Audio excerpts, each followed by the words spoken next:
What's up? What's up? Oh, it's another War review for Motown's wrestling group.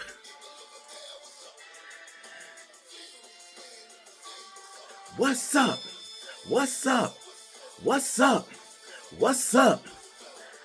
All right, so we're gonna do the review for Monday Night Raw on Monday, June 6th, and it was a pretty good day because the show kicks off with Pat McAfee running back the bet that him and Michael Cole made. Basically, Pat McAfee had the Pacers winning in 5 or 6, and Cole picked the Knicks. Cole was wrong, Pat was right. So instead of Pat wearing a suit, Michael Cole had to do the show in a tank top. Michael Cole was talking about how he was hoping that Pat forgot about the bet, but he didn't. And then we ended up seeing Michael Cole take his dress shirt off and he had the Pacers tank top underneath. So it was kind of interesting to see Cole in the tank top. Talking about the guns that he had. Okay. It was funny though. Pat McAfee did point out how Cole looked like an asshole. Anyway, then we cut out to CM Punk. CM Punk comes out, the crowd goes wild, singing Cult of Personality. Chicago's own CM Punk. The only problem I got with Punk is still on my woman AJ Lee, but that's beside the point.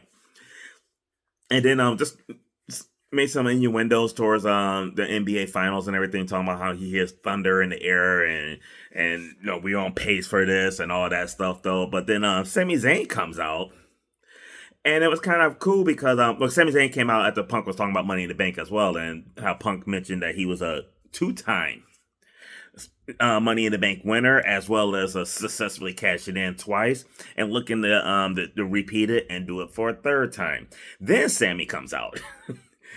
And it's funny because the announcers didn't acknowledge it or anything like that. But when Sami Zayn came out, we get the chance of we want truth. We want truth. We want truth. Because we definitely want truth. Oh my God. I never thought I would say that. Like, I'm actually upset and miss our truth. I don't get how they going to get rid of truth. I don't get it at all. I've been hearing different reports and everything, but one thing that's been pretty consistent that I heard is how the fact that the locker room is not happy at all with the release of our truth and everything. That definitely was a blow to the morale in the locker room. A lot of guys kind of felt like, damn, they're going to get rid of our truth. No, what's to stop them from getting rid of me? Like, nobody feels safe anymore. But I also heard that, this is something that Sean Cooper let me know about. I also heard that they knew ahead of time that they were getting rid of our truth. And our truth knew ahead of time and everything. And our truth is genuinely a John Cena fan. He has a lot of love and respect for John Cena. So the programming that they did with John Cena before he was out the door was kind of like a rub for our truth and everything. Like, since they were going to let him go, they decided to let him go out on his own way and have his final program be with his hero John Cena though. So it explains a little bit more why he was taking on John Cena. I mean, a few weeks back, I was kind of like, really, you have him going against R-Truth, and it kind of sucks because not knowing that this was the last R-Truth that we're getting, I think I probably would appreciate it more. But it's kind of crazy because the Ron Cena shirts, the R-Truth John Cena shirt with his face on it and everything was like one of their biggest merch sellers too, though. And they get rid of him. Still no, that still baffles me. But back to Monday Night Raw and everything. Sami Zayn basically preaching to CM Punk that he needs to win Money in the Bank. He has to stop Seth Rollins from winning Money in the Bank because that would just be horrible for everybody if Seth gets his hands on the briefcase. Then that takes us to Liv Morgan versus Ivy Now versus Stephanie Vaquer for the final spot in the women's Money in the Bank this Saturday. Definitely good match. I always love Stephanie Vaquer. I did not expect Stephanie to win because it was like she already wrestling at Worlds Collide. I thought it would have made more sense for Liv to win this match. I mean, because you would have the ghosts of Dominic Mysterious Pussy Past, Pussy Present, and Pussy Future all in a match at the same time with Rhea Ripley, Liv Morgan, she's added in, and Roxanne Perez. Man, but this match and everything, like, Liv Morgan could definitely get it. Stephanie the Valkyrie, though, I would put it on her like dice. Talk about the devil's kiss. Wait till you get Daddy's kiss. I'm a kiss though. I would love to kiss Stephanie Vicure on the lips. And I ain't talking about the ones on top, if you know what I mean. But Stephanie did hit the devil's kiss on Liv Morgan. And then she turned around and put the devil's kiss on Ivy Now, which Liv Morgan broke up. But at the end, Stephanie hit Ivy Now with the SVB and gets the win. She is going to Money in the Bank after she goes to Worlds Collide. And the women's Money in the Bank is going to feature Naomi, Julia, Rhea Ripley, the Ghost of Pussy Past, Roxanne Perez, the Ghost of Pussy Preacher, Alexa Bliss, and Stephanie Vicure. So this would be a pretty exciting women's Money in the Bank. Next, we have the Judgment Day. Finn Balor and JD McDonough taking on the War Raiders. And New Day was at ringside for this one and everything. They're apparently facing off to see who's gonna be the next one to challenge the New Day. The New Day did get bounced out of there by Jessica Kerr. And then later on, when they come back from commercial break, but later on, Roxanne Perez come out. She distracts Ivar, which led to Finn Balor get the drop on him, dropping the double stump off the top rope. The Judgment Day gets a win. JD McDonough, the world's biggest jobber, actually didn't do the job this time, so that was pretty cool. Next, we have Sami Zayn and Jey Uso coming out, yeeting all over the place. Oh, yeah, they were yeeting, I was yeeting, you were yeeting, everybody was yeeting. You know, Mom was home yeeting, Mama Motown, definitely doing her yeeting as well. It was kind of cool to see Sami Zayn coming out yeeting with Jey Uso. Sammy was definitely feeling Usi this day. And then they're talking about Braun Breaker and Big Bronson. They're going to end up taking on Braun Breaker and Big Bronson Reed in a tag team match.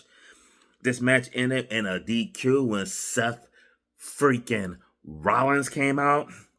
And Reed was about to hit the tsunami. Tsunami! He was about to hit the tsunami on Sami Zayn on the announce table. But Punk did come out and make the save.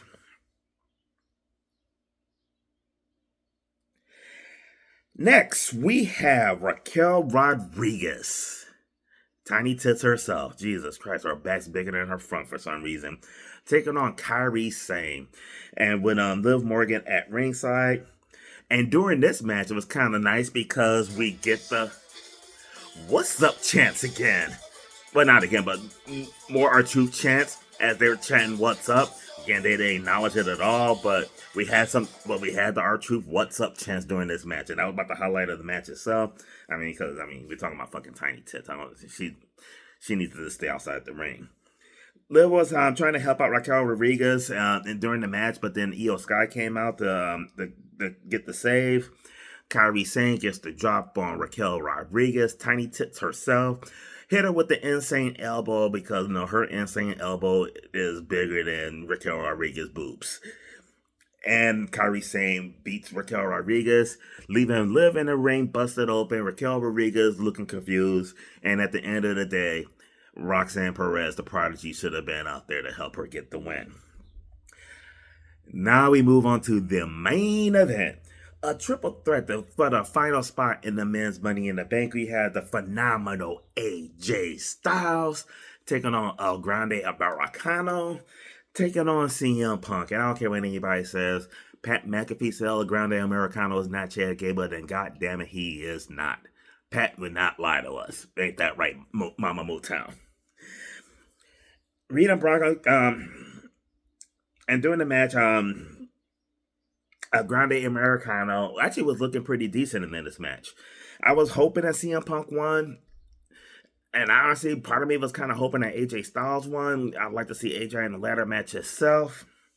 But Braun Breaker and Bronson Reed come out and they were fighting with everybody. AJ did a phenomenal dive over the top rope onto everybody. Everybody started chanting, "This is awesome" on that. But then at the end, El Grande Americano hit the phenomenal AJ Styles with that headbutt. Gets the 1, 2, 3.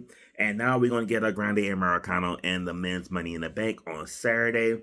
But before that, though, his good friend Chad Gable is going to be at Worlds Collide down the road that afternoon. So Michael Cole insinuated that Chad Gable's pulling double duties because he's going to have to beat Chad Gable at Worlds Collide and El Grande Americano at Money in the Bank. But as Pat McAfee has told us, El Grande Americano is not Chad Gable. out comes the Dangerous Alliance, Paul Heyman's group, and everything. Well, two of them was already out there. Out comes Seth freaking Rollins. I'm sorry. Seth Rollins starts a big melee. They start beating up on the faces and everything. Curb stomp here, curb stomp there. You get a stomp. You get a stomp. You get a stomp. And then Tsunami. They beat down everybody and everything, beat up the world champ and everything, like less than a week before Money in the Bank and a week before his title match against Gunther. I kind of have a bad feeling for Jay, though. I really hope that Jay kind of comes out of Money in the Bank pretty good, and I am hoping that Jay Uso beats Gunther next week on Money Night Raw. Well, not beat him, at least keep the title. I mean, even if he lose by DQ and keep the title, as long as he keeps the title. But I am kind of nervous about his title reign. I just have a bad feeling it's going to come to an end on Monday, but we will see. That's all that I have for you right now for the Motown's Wrestling Review. I will give my predictions for Money in the Bank on my SmackDown review at the end of the week. I'll see you then.